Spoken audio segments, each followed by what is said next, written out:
Bonjour. On n'a pas énormément de temps ensemble et on m'a déjà très bien présenté. Je vous remercie de l'accueil. Alors, si vous permettez, je commencerai tout de suite. Puisqu'on est en campagne électorale, je vais commencer en citant un politicien. Je ne le cite pas tout à fait tel quel. Il a dit « Il ne faut pas se mettre la tête dans l'autruche ». J'aurais pu vous citer un sportif aussi, puis vous dire que je ne veux pas vous rentrer dans le détail, mais je pense que c'est comme ça qu'on s'enduit d'erreurs, mais là, c'est un peu trop. Et, vous savez, la légende veut que l'autruche, quand elle a peur, elle se mette la tête dans le sable. Hein, puis on le sait, c'est faux. Hein, une autruche qui a peur, ça court très, très vite. Mais je pense que quand on a peur d'avoir peur, c'est là qu'on se met la tête dans l'autruche. Ça prend toutes sortes de formes, ça. Ça peut être, on ne veut pas tout à fait savoir les résultats de ce qu'on fait, comme ça on peut peut-être continuer de les faire. Ça prend toutes sortes de formes. J'ai donné une définition plus claire à ça. C'est, dans le fond, célébrer l'implantation d'un moyen malgré l'absence d'un objectif précis et mesurable. Ça a l'air un peu abstrait encore. Je vais vous donner un exemple très, très, très concret, que vous connaissez très bien. Le TBI, le TNI. Qu'est-ce qu'on a dit? Hein, on s'est dit, on va acheter des TNI, on va en mettre partout. Autruche, tête. Pourquoi? C'était quoi l'objectif quand on a choisi d'installer des TNI partout? Qu'est-ce qu'on poursuivait comme objectif? Est-ce qu'on voulait rehausser la robustesse didactique du personnel enseignant?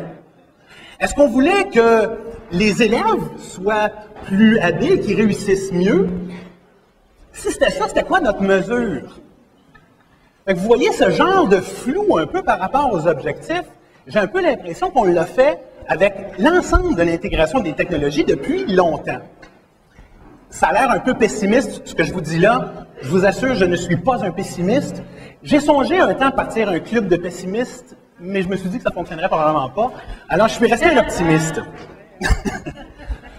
Si on veut sortir de cette position-là, d'avoir la tête dans l'autruche, et puis que les proctologues ornithologiques sont somme toute assez rares, il va falloir se retrousser les manches puis faire le travail nous-mêmes.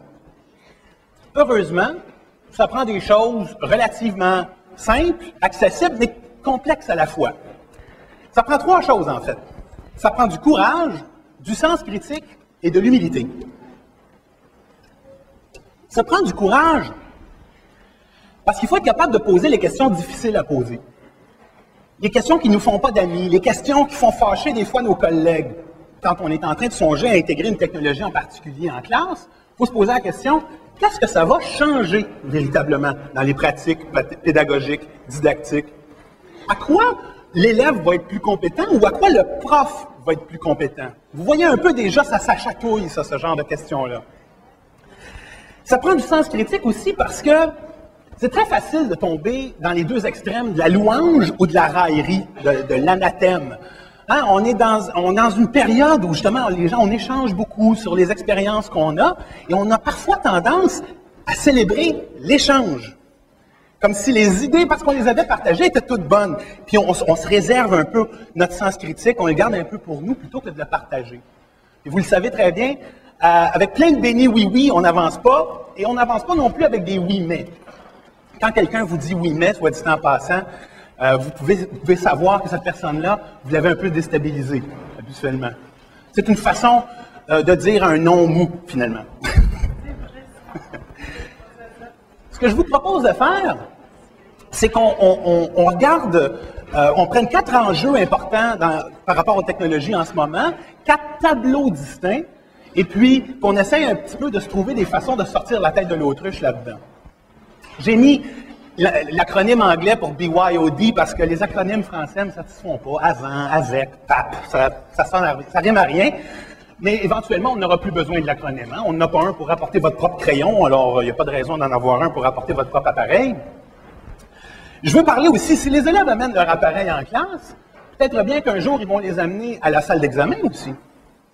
Alors, la place des technologies en situation formelle d'évaluation, le développement professionnel du personnel enseignant, la place des technologies là-dedans, puis je vais parler un petit peu de l'école de demain si ça vous chante. Et on va faire ça en explorant des choses qu'on tient parfois pour acquis. Et c'est très, très, très difficile de prendre conscience de ce qu'on tient pour acquis C'est Sir Ken Robinson qui l'a dit le mieux, justement parce qu'on le tient pour acquis. Alors, je vais commencer avec le premier tableau, le BYOD, où le concept, où les élèves amènent chacun leur technologie à l'école. Vous souvenez-vous du temps où quand vous vous branchiez à Internet, vous ne pouviez pas recevoir d'appels téléphoniques? Oui. Quelle année à peu près? Avez-vous une idée? Dites la même année que moi, s'il vous plaît. 98, 97. Moi, j'ai mis ça en 97. En 97, la technologie ressemble à ce que vous voyez en avant. Une télé haut de gamme, là, ça, c'est une 32 pouces écran plat. Le 32 pouces, c'était pour l'écran, pas pour la profondeur, mais pourtant, entre les deux, vous voyez un petit Palm Pilot. Ça coûtait 400 $. La télé, en passant, coûtait 1600. 400 pour un Palm Pilot qui n'existe plus du tout, 1500 pour l'ordinateur qui est à côté. Je suis allé voir sur un site d'un grand détaillant d'ordinateur. J'ai pris le premier ordi portable qui m'a montré sur la liste 500 $. C'est 100 fois plus performant que cette machine-là. À ce moment-là, on est en train d'écrire le renouveau pédagogique. C'est à ce moment-là que le renouveau pédagogique est en rédaction. Avant Wikipédia, avant YouTube, avant Twitter, avant le iPhone, avant le iPad en 2010. Steve Jobs, début 2010, était un petit peu déprimé parce qu'il lisait des articles de journalistes technologiques qui disaient « iPad, le nom n'est pas bon, un gros iPod Touch, qui a besoin de ça? Maintenant, c'est ordinaire, tout le monde en a. Ça coûte entre 300 et 900 $. Ça peut aller très cher si on prend toutes sortes d'options. Mais on est capable d'avoir une tablette Android pour moins de 200.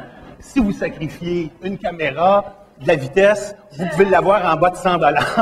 Mais là, tu sais, la tablette là, qui est dans la vitrine là, de la chaîne de pharmacie, là, prenez pas ça. C'est pas bon. Mais pourquoi je vous parle de prix comme ça? Est-ce qu'on est en train de se créer des besoins? Moi, je pense que non. Vous savez, il y a très, très, très longtemps, il y avait la radio qui est arrivée dans le salon des ménages. Les gens se réunissaient autour de la radio pour écouter des radioromans.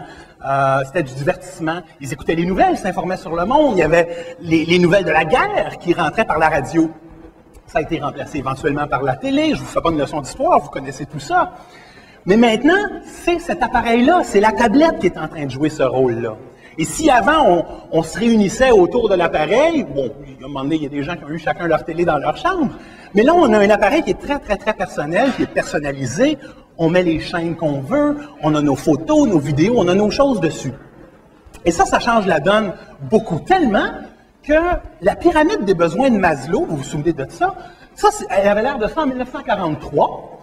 Et puis maintenant, elle a changé un peu. Il y a un nouvel étage en dessous, le Wi-Fi. Et ça...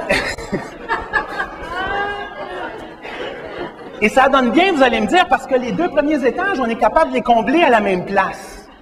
Hein? Ça explique pas ceci. J'ai Wi-Fi haute vitesse chez moi, mais ça explique pas non plus pourquoi c'est difficile d'avoir là. C'est pas encore fait. Bon, quand je rencontre des patrons des technologies de l'information, ils me disent « Non, ils ne ressemblent pas à ça ici. Hein? Non, c'est pas ça. Non, c'est pas ça. Quand je rencontre des patrons des technologies de l'information, ils me disent « C'est pour bientôt. » Évidemment, c'est pour bientôt. On ne peut pas s'imaginer que l'école ne sera pas connectée Wi-Fi pour les élèves. Dans 100 ans, vous ne l'imaginez pas de même. Je ne l'imagine pas comme ça dans 20. Dans 7, c'est sûr, c'est réglé. C'est peut-être même réglé en dedans de 2 ans, ça. C'est vers là qu'on s'en va. Voyez-vous le postérieur de l'autruche en train de se poindre ici? C'est comme... Ah. C'est quoi l'objectif ici? Est-ce que c'est de faire en sorte que les élèves aient accès à un appareil en tout temps, à la maison, à l'école? C'est pas un objectif, ça. C'est un moyen. Est-ce que l'objectif serait plutôt à ce moment-là que les élèves aient accès à Internet, à la maison, à l'école, sans fil? C'est pas un objectif non plus. Ce sont des moyens pour rehausser la cohérence pédagogique de ce qu'on fait. Ce que je veux dire par ça, c'est que, dans le fond, on veut que les élèves utilisent les mêmes outils de la même façon qu'on les utilise dans le vrai monde.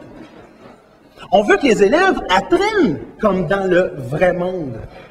Vous savez, de toutes les personnes qui regardent la vidéo sur Internet en ce moment, le Pew Internet Research aux États-Unis a sorti le chiffre, 57% des gens regardent des vidéos pour apprendre. C'est 85 pour la comédie, là.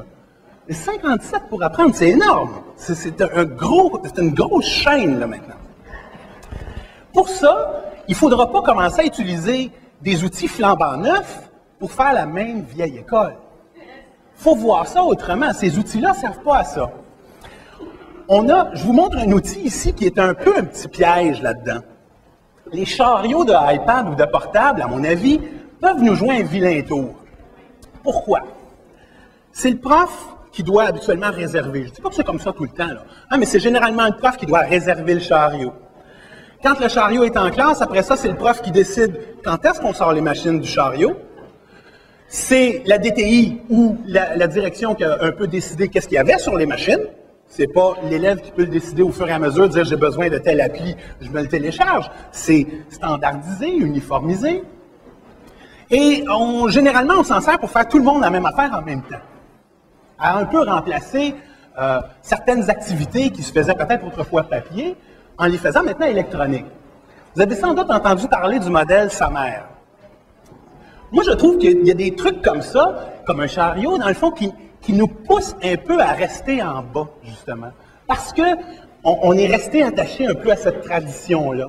Il faut viser plus haut, aller vers la modification, aller vers la redéfinition des tâches pour qu'elles soient plus cohérentes avec le monde dans lequel on vit. Beaucoup de gens me disent, Marc-André, il faut faire des petits pas. C'est quand les gens font des petits pas, correct. Des petits pas, ça se fait pendant quelques années. Un bébé ne fait pas des petits pas pendant 15 ans. Yang Zhao le dit beaucoup mieux que moi, je vous le traduis. Il dit, il faut accepter en tant que pédagogue que la technologie, c'est pas un choix. Et elle n'a pas été créée pour nous permettre d'enseigner ce qu'on enseignait avant, ni même comment on enseignait avant. Ça change la donne fondamentalement, ça change le type d'activité pédagogique qu'on fait. Et c'est pour ça que l'intégration des technologies, c'est pas un objectif. Si ce l'était, si l'objectif c'était que les gens utilisent l'ordi ou la tablette, ben à ce moment-là, c'est Apple et Google qui paieraient nos salaires. Mais c'est pas eux qui payent nos salaires, c'est le ministère qui paie nos salaires. Notre objectif, c'est le développement de compétences. Je vous apprends rien en vous disant ça, là, mais qui fait que l'intégration d'éthique est un moyen et non pas un objectif. Ça, des fois, notre tête se rapproche de l'autruche un petit peu là-dedans. Alors, je vous propose une question clé, une question antithèse dans l'autruche. Quand on considère une nouvelle technologie qu'on souhaite intégrer dans la classe, il faut se poser la question, quel genre d'utilisation on voit? Quelque chose qui est plus purement scolaire? Quelque chose qui ressemble plus à ce qu'on ferait dans le vrai monde? Évidemment, vous comprenez que je pense que c'est dans cette direction-là qu'il faut aller. Mais à ce moment-là, on va mesurer ça comment? Là, il y a toutes sortes de choses. On pourrait dire, est-ce que les élèves sont plus motivés? On l'entend très souvent, celui-là. C'est bien, c'est correct que les élèves soient plus motivés. Mais dans le fond, la chose que je trouve la plus importante parmi ces choix de réponse-là, c'est d'augmenter le niveau de réalisme des apprentissages. Parce que toutes les autres choses vont être des corollaires de ça. C'est plus motivant quand c'est plus réaliste. C'est plus... il y a plus de chances qu'on ait des meilleurs résultats aussi aux examens. Là, vous allez me dire, j'ai mis une astérisque à ça. C'est une grosse affirmation, celle-là. Parce que nos examens, ils ressemblent un petit peu à une préparation pour jouer à des jeux questionnaires télévisés encore. Je vais y revenir. Mais je veux faire une petite nuance aussi avant d'aller plus loin. Il y a une grande distinction quand on pense à permettre aux élèves d'amener leur technologie en classe, à faire entre permettre la technologie et l'exiger. Moi, je veux qu'elle soit permise, la technologie. Je ne veux pas exiger que tous les élèves aient surtout pas la même machine, s'en servent au même moment, etc.